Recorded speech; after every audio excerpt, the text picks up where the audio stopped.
चंद्र ग्रहण तो गुजर गया, लेकिन पूरी दुनिया को टेंशन दे गया। जी हाँ, चंद्र ग्रहण के दौरान ब्रह्मांड में हुई उथल पुथल से आपके लिए एक बुरी खबर है। एक बड़ा धूमकेतु पृथ्वी की तरफ तेजी से बढ़ रहा है। इसकी रफ्तार बेहद तेज है। खगोल वैज्ञानिकों की चिंता है कि अगर ये धूमकेतु पृथ्वी से टकरा गया तो बड़ी प्रलय आ सकती है। नासा ने पृथ्वी की तरफ तेजी से बढ़ रहे एक एस्टेरॉयड को लेकर चेतावनी जारी की है, जो धरती के लिए खतरा साबित हो सकती है। वैज्ञानिकों का मानना है कि अगर यह एस्टेरॉयड पृथ्वी से टकराया तो इससे भारी तबाही मच सकता है। पृथ्वी से टकराया तो क्या होगा? अंतरिक्ष में हजारों ऐसे एस्टेरॉयड मौजूद हैं जो धरती से टकरा जाएं तो भारी तबाही ला सकते हैं। अब अमेरिका की स्पेस एजेंसी नासा ने एस्टेरॉयड ट्रैकिंग सिस्टम के जरिए एक विशालकाय धूमकेतु 2020 AB2 का पता लगाया है। ये धूमकेतु 12 जनवरी को पृथ्वी के करीब से गुजरेगा। धूमकेतु जिस रफ्तार से पृथ्वी की तरफ बढ़ रहा है, अगर ये पृथ्वी से टकराया तो भयंकर सुनामी ला सकता है। हालांकि नासा का कहना है कि धूमकेतु पृथ्वी के बेहद करीब से होकर गुजरेगा। अंतरिक्ष वैज्ञानिक अब इस धूमकेतु की दिशा का अध्ययन करने में जुट गए हैं। अगर ये धूमकेतु पृथ्वी से होकर गुजरता है तो इससे कोई नुकसान नहीं होगा, लेकिन अगर पृथ्वी को स्पर्श करते हुए भी ये धूमकेतु गुजरा तो भी ये भारी नुकसान पहुंचा सकता है। हालांकि नासा का ये दावा है कि पृथ्वी की तरफ तेजी से बढ़ रहा ये धूमकेतु पृथ्वी के बेहद करीब से होकर गुजरेगा। इसको लेकर नासा ने चेतावनी भी जारी की है। आ सकती है 185 फीट ऊंची सुनामी। नासा ने इस एस्टेरॉयड के आकार और इसकी रफ्तार के बारे में भी जानकारी दी है। 49 फीट चौड़ा ये धूमकेतु करीब एक डबल डेकर बस के बराबर है और इससे 3 गुना लंबा भी है। नासा की माने तो ये धूमकेतु 28,440 घंटे की रफ्तार से पृथ्वी की तरफ बढ़ रहा है। इसकी रफ्तार का अंदाजा इस बात से लगाया जा सकता है कि दिल्ली से बेंगलुरु की दूरी ये महज 5 मिनट में पूरी कर सकता है।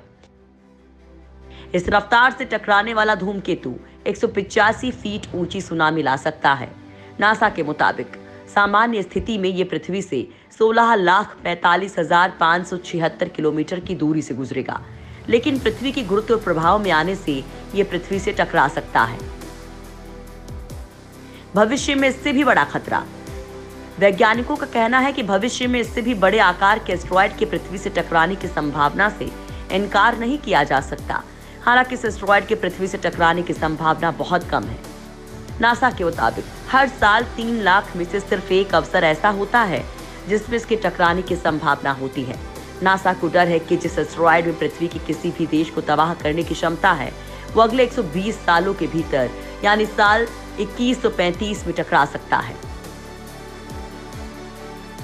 2013 में चेलियाबिंग्स में टकराया था एस्टेरॉयड।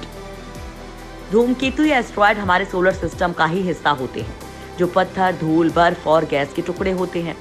ग्रहों की तरह ये भी सूर्य के चक्कर लगाते हैं। इन्हें परिक्रमा पूरा करने में सैकड़ों साल का समय लगता है। अधिकतर धूमकेतु बर्फ, carbon dioxide, methane, ammonia, silicate और कार्बनिक मिश्रण से बने होते हैं। साल 2013 में चेलियाबिंग्स में एक छोटा सा पिंड टकराया था, जिसकी वजह से 66 फीट गहरा गड्ढा हो गया था। ये टक्कर दक्षिणी यूराल क्षेत्र में हुई थी, जिसके कारण करीब 1500 लोग घायल हो गए थे और संपत्ति को भारी नुकसान हुआ था। ये इतनी तेज घटना थी जिसे लोग समझ ही नहीं पाए थे। क्या सच हो रही हैं भविष्यवाणियां? धूमकेतु को लेकर एक बार फिर पृथ्वी को लेकर की गई भविष्यवाणियों को लोग याद करने लगे हैं। प्रसिद्ध भविष्यवक्ता नास्ट्रेडमस और बाबा बांगा पहले ही पृथ्वी प्रलय को लेकर भविष्यवाणी कर चुके हैं, जिसमें अधिकतर सच भी साबित हुई हैं। बाबा बांगा की गई भविष्यवाणी हाल में काफी हद तक सच साबित हुई है। उन्होंने अमेरिका के राष्ट्रपति और रूसी राष्ट्रपति पुतिन को लेकर भी भविष्यवाणी की थी। भारतीय मान्यताओं के अनुसार किसी भी तरह के ग्रहण को शुभ नहीं माना गया है। ग्रहण को हमेशा से ही प्राकृतिक आपदाओं से जोड़कर देखा गया है। 26 दिसंबर 2019 को लगने वाले सूर्य ग्रहण के बाद भी कहा गया था कि जनवरी माह में देश और विश्व के अन्य देशों में उथल पुथल की स्थिति रहेगी। ऐसा हुआ भी। ईरान और अमेरिका का तनाव इन भविष्यवाणियों को सच साबित करता है।